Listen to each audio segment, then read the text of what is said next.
A pobreza menstrual é aquilo que a gente chama de pobreza multidimensional, porque ela tem vários fatores. E esses fatores a gente está falando desde do acesso à informação, mas também a condição de políticas públicas e não somente a falta do insumo, que seria o pacote de absorvente ou coletor ou qualquer outro, né, insumo que a gente possa utilizar para durante o período da menstruação. É recorrente o total desconhecimento do assunto ou, quando existe algum conhecimento, a percepção de que este é um problema distante da realidade brasileira. Imagina-se que a pobreza menstrual atinge apenas países que, no senso comum, seriam muito pobres ou mais díspares em termos de desigualdade de gênero que o Brasil. É isso que diz o relatório Pobreza Menstrual no Brasil, Desigualdades e Violações de Direitos, publicado pelo Fundo de Populações das Nações Unidas e pelo Fundo das Nações Unidas para a Infância, em maio de 2021. Mas, na verdade, a pobreza menstrual é uma realidade muito mais comum do que gostaríamos. O texto do relatório ainda aponta que não falar sobre o assunto é uma forma de demonstrar e perpetuar preconceitos no dia a dia.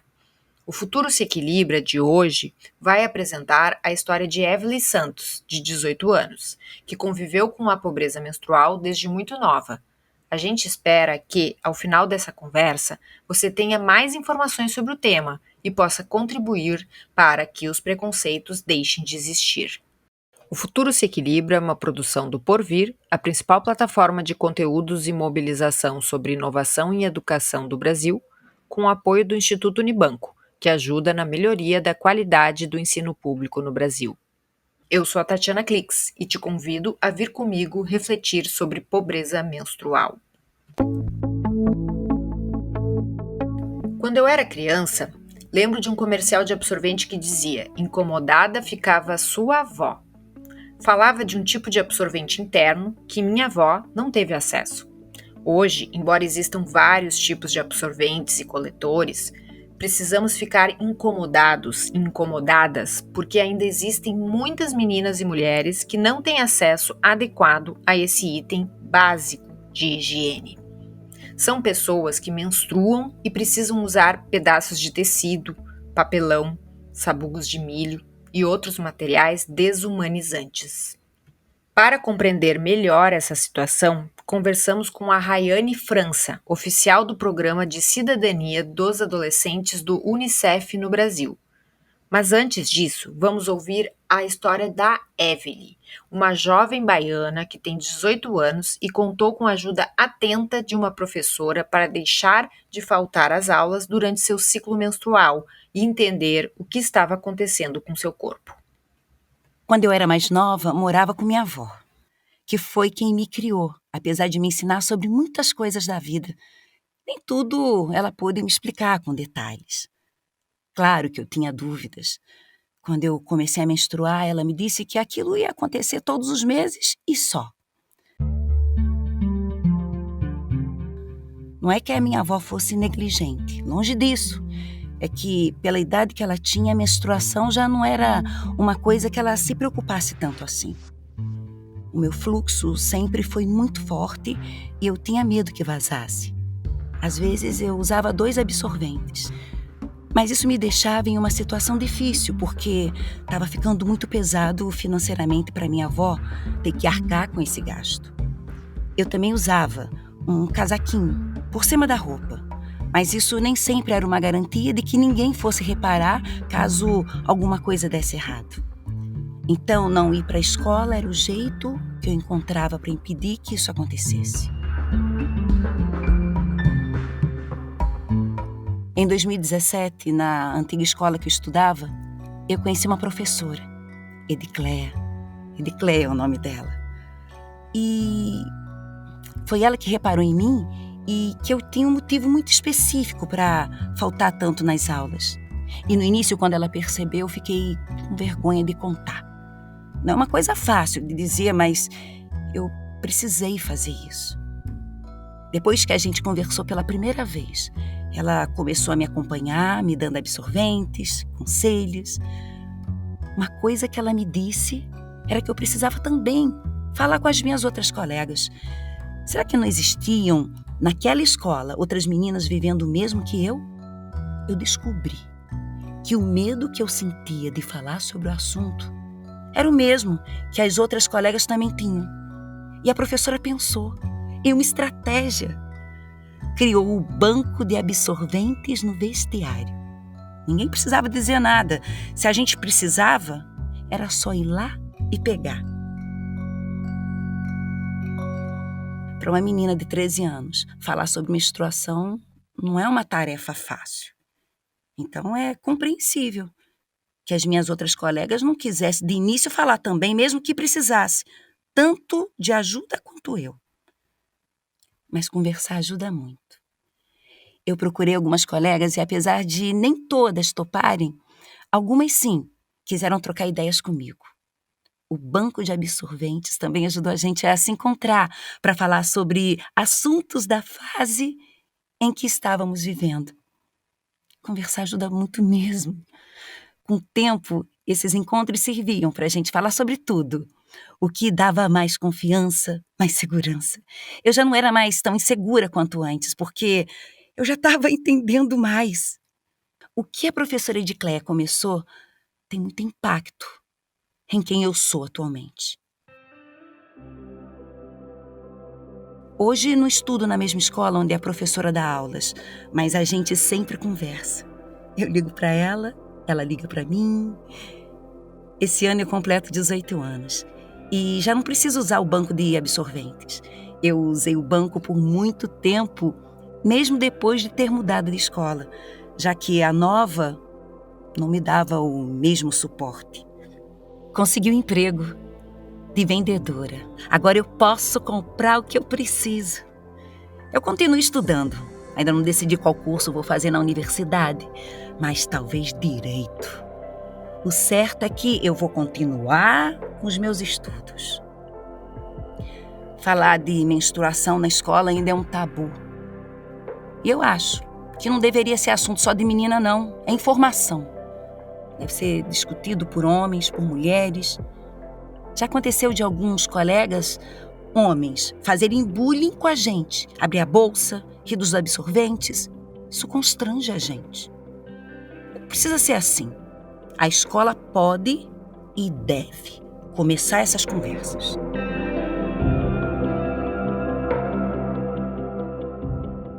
É verdade, Evelyn. Falar de menstruação ainda é um tabu. Por isso, nós escolhemos falar de pobreza menstrual neste episódio. Mas antes de a gente seguir em frente, vamos fazer uma pausa para ouvir um recado do meu colega Juan Oliveira. Oi para você que está nos ouvindo. Uma rápida pausa para lhe fazer uma pergunta. O que você sabe sobre participação dos estudantes na escola? O Porvir tem um conteúdo especial para apoiar professores e gestores a envolver adolescentes e jovens nas decisões da escola e promover uma cultura capaz de ampliar o engajamento, promover a aprendizagem, melhorar a educação e contribuir para a democracia. Se ficou interessado ou interessada e quer saber mais, é só entrar no participação.porvir.org e navegar pelo especial. Eu e toda a equipe do Porvir esperamos que goste e que esse conteúdo te ajude a entender um pouquinho mais sobre participação. Até lá!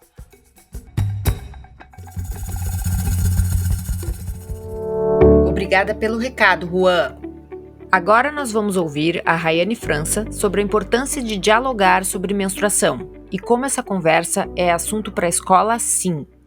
A escola é um espaço onde a gente precisa também estar dialogando sobre esse assunto, porque é um espaço de convivência, é um espaço de interação, e que muitas vezes a menstruação ainda é tratada como um tabu dentro desse espaço. Então a gente acaba tendo situações como bullying, todas as situações constrangedoras, né, que muitas vezes são ocasionadas pela falta de informação.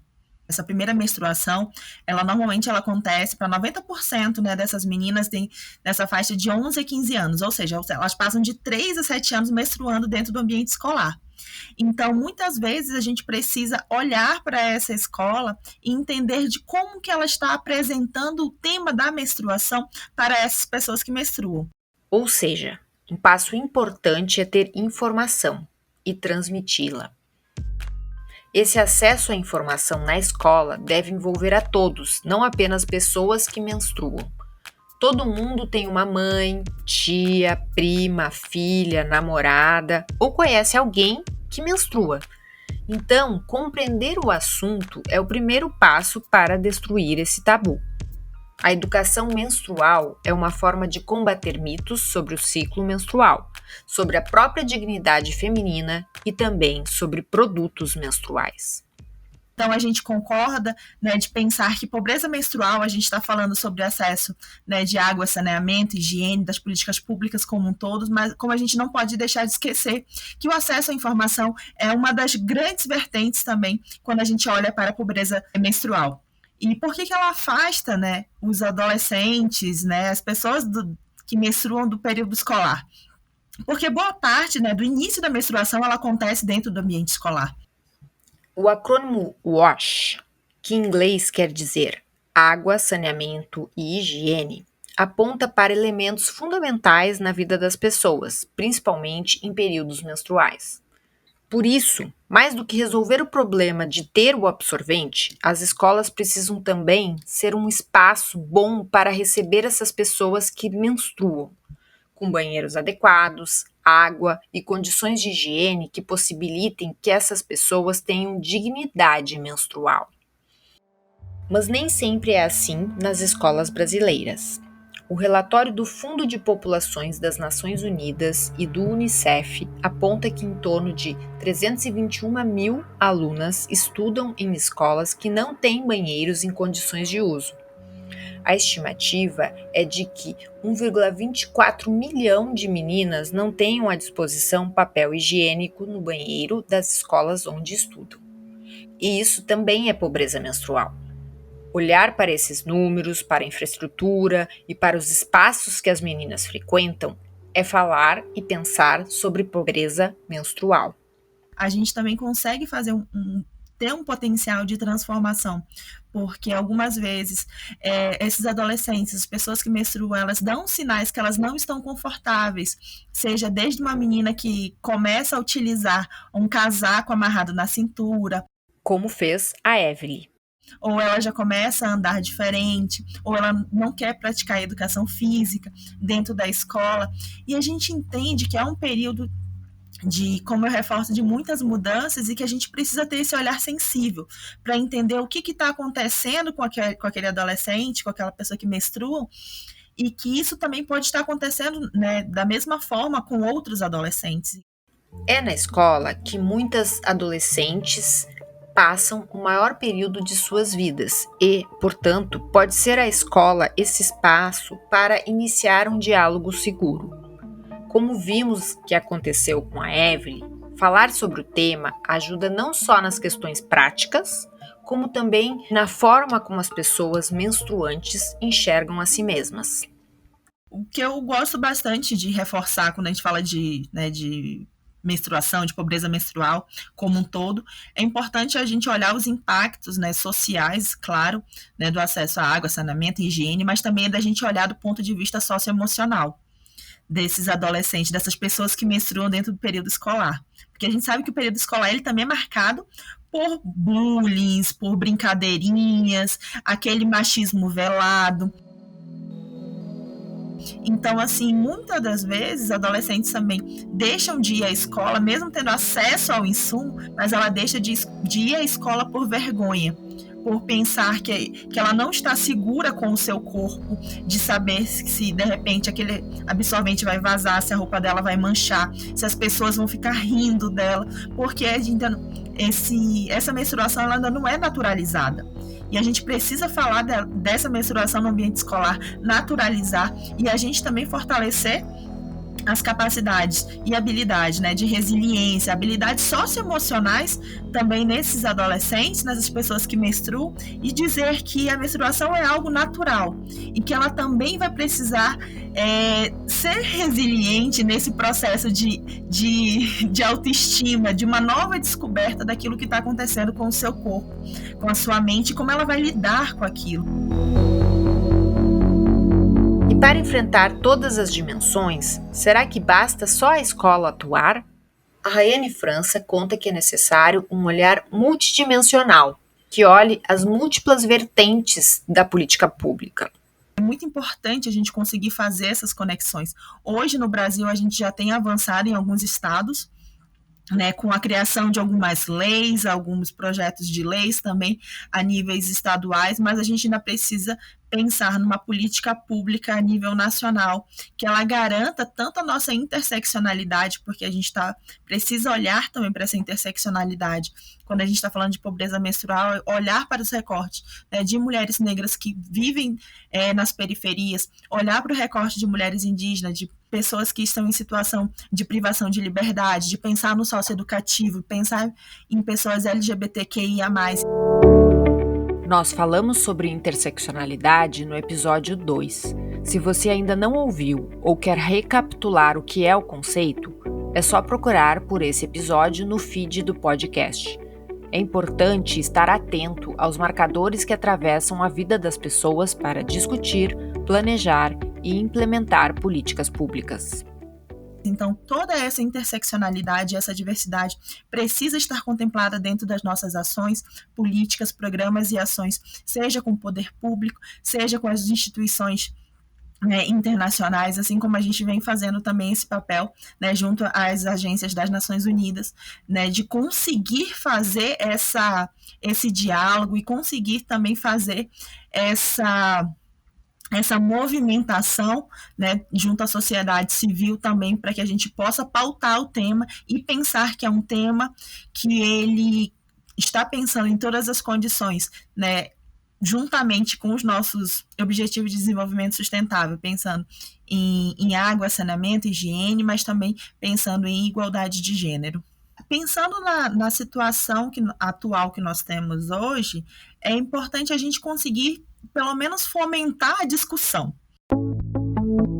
A pesquisa fez com que Rayane entrasse em contato com muitas meninas, mulheres e pessoas que menstruam. Ela conheceu histórias que evidenciam que ter um absorvente faz falta de forma significativa, mesmo que ele tenha um preço baixo, como algo em torno de R$4 ou R$5. Quando eu tive que fazer uma atividade presencial em uma outra roda de conversa sobre esse tema, e aqui a gente fez entrega também de absorventes, e na hora que eu faço a entrega de um pacote de absorvente para uma das meninas, ela pega e ela começa a chorar. E eu não entendi muito bem o que está acontecendo, o que aconteceu. Uma roda pequena, né, assim, de mais ou menos umas 15 adolescentes. E ela fala para mim assim: as histórias que vocês trazem aqui para mim é a minha história. Eu vivi isso. Eu deixei de ir para a escola porque eu não tinha absorvente. Então, assim, e os meus pais não tinham condições de comprar o meu absorvente, porque a minha família é muito pobre. Então, eles tiveram que escolher por mim entre comprar comida para a nossa família inteira do que comprar o meu pacote de absorvente. Então, eu deixei de ir à escola por mais ou menos 2 meses, porque eu não tinha acesso ao absorvente. Você vai pensar que é um pacote de R$4, né? Então, assim, mas R$4 que faz uma diferença enorme na vida de outras famílias. Então, assim, quando a gente entrega o pacote de absorvente, ela fala assim: isso daqui para mim não é só um pacote de absorvente, é um pacote de esperança de eu continuar indo à escola. Então, assim, isso vem com impacto, né? Porque a gente lê uma pesquisa e a gente vê que pessoas estão utilizando sabugo de milho, e a gente também enxerga que pessoas estão deixando de ir à escola. Mas a gente escuta isso em loco. E a pessoa, né, adolescente extremamente emocionada, então a gente começa também a um processo de não dizer que a gente está trazendo a realidade para dentro do nosso trabalho, mas é da gente conseguir visibilizar essas histórias e a gente conseguir insistir nessas ações, programas e todas nas políticas públicas da necessidade da gente garantir todos esses insumos e garantir a dignidade menstrual de todas as pessoas que menstruam.